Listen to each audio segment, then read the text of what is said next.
Reprise des débats, resuming debate, l'honorable député de Jean Lebert. Merci, Monsieur le Président. Je suis très heureux de parler sur ce sujet dans la Chambre aujourd'hui, mais en même temps, je suis très déçu. Je suis très déçu parce qu'on est dans le même débat encore. C'est comme on est ici dans 2011, parler de le même sujet de rendu au public. Puis pour nous autres, on est très sportif de le concept de disclosure ou rendu au public. Mais pour moi, et je pense plusieurs de mes collègues, c'est vraiment, pour moi, il y a un sens que c'est, on essaie, les membres à essayer de faire dans la porte arrière qu'ils ne sont pas capables de faire à porte avant.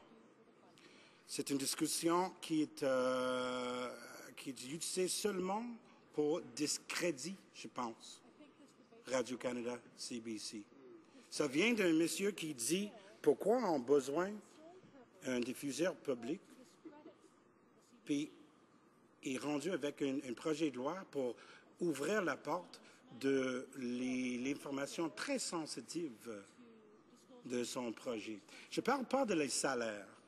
Moi, je parle de la deuxième partie de rendu au public l'information qui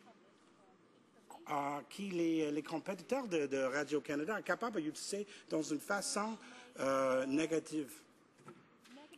It's very easy, Mr. Speaker, to look at an expense report and see who's meeting with who, and through that decide or figure out what kind of programming is going on. And to come from, my mother's always said, when you're looking at an issue, consider the source. The source of this private member's bill, Mr. Speaker, is a source comes from a group of people where, and I quote from the Hill Times, but one Conservative MP has acknowledged that his party's members and the government will be, quote, breathing a sigh of relief when Kevin Page's term ends in March. As to answer the member's question, it has to do with the fact that you have a group of people, you have this government and backbenchers demanding transparency from all sorts of organizations where they themselves refuse to be transparent. To the same subject, in 2011, I put forward a question on the order paper asking for the disclosures of the salaries of the PMO's office, and was met with a resounding thud of silence. So, considering where this comes from, it's not hard to doubt, for lack of a better way of putting it, the motivations of this private member's bill. The type of transparency that this member is looking for, as I said, is a type of transparency that can damage the work that CBC does, both in journalism and in their programming. Now, this same member, as my colleague pointed out, said, again, why do we need a public broadcaster? And I've heard it time and time again. Why do you need a public broadcaster if there are corporate individuals or organizations that can do it just as well or better? And to that point, I will say that's a possibility. It's a possibility that they will be able to do it better because they've got access to more resources to hire the best directors, to hire the best producers. But the fact is, and in my 25 years of experience working in this industry, the fact is that corporate broadcasters do not want to do it. They do not want to create shows that speak to Canadians, created by Canadians, for Canadians. Who else, Mr. Speaker, is going to create shows that from coast to coast to coast engages Canadians in a Canadian voice for Canadians? Nobody, because there's no money in it. For example, in 2007, Mr. Speaker, the broadcasters crowed about how much money they spent on American programming. Over $750 million.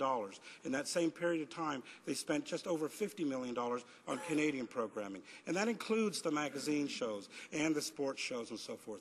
No creative programming.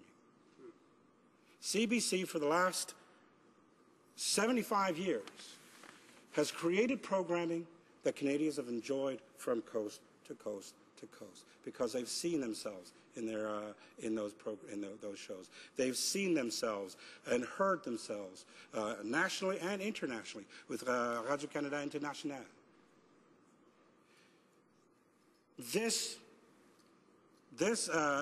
private members bill, from my perspective, is a redundant bill because there are already built-in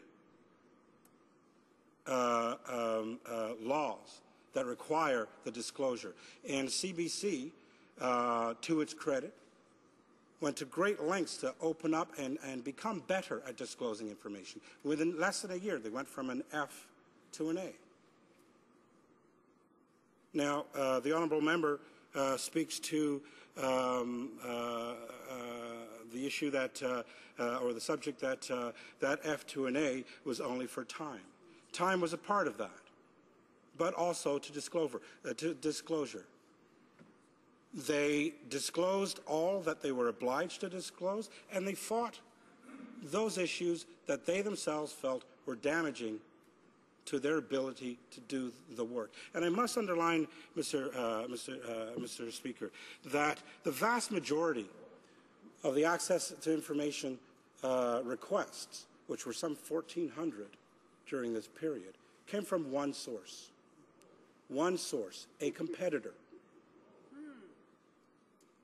So it saddens me that, this government continues to do the work of a competitor in this environment where they claim that they want a level playing field. If it's to be a level playing field, then let it be a level playing field. Mr. Speaker,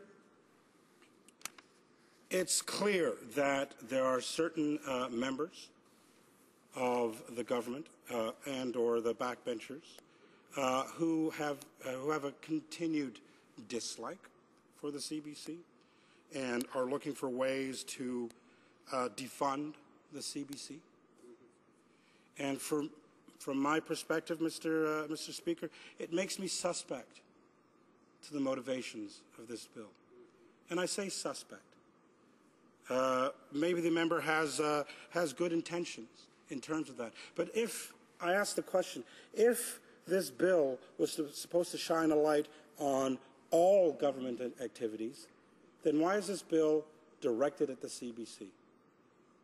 Why is this bill, pourquoi cette projet de loi, c'est vraiment ciblé le Radio-Canada dans ce contexte? Si ce projet de loi est créé pour comme mon collègue a dit, to shine a light, to make transparent government spending, then why isn't this bill called a bill to encourage or demand more transparency from government and government institutions as opposed to targeting the CBC? So for that reason, Mr. Speaker, I am suspect as to the motivations. CBC, Radio-Canada, c'est une entité qui est très importante aux Canadiens. Puis pour les petites cabales, the small cabal of conservatives who want to see the CBC destroyed, I think this is a very weak attempt at going through the back door to accomplish what they couldn't accomplish through the front door. And on that note, Mr. Speaker, I thank you for the time.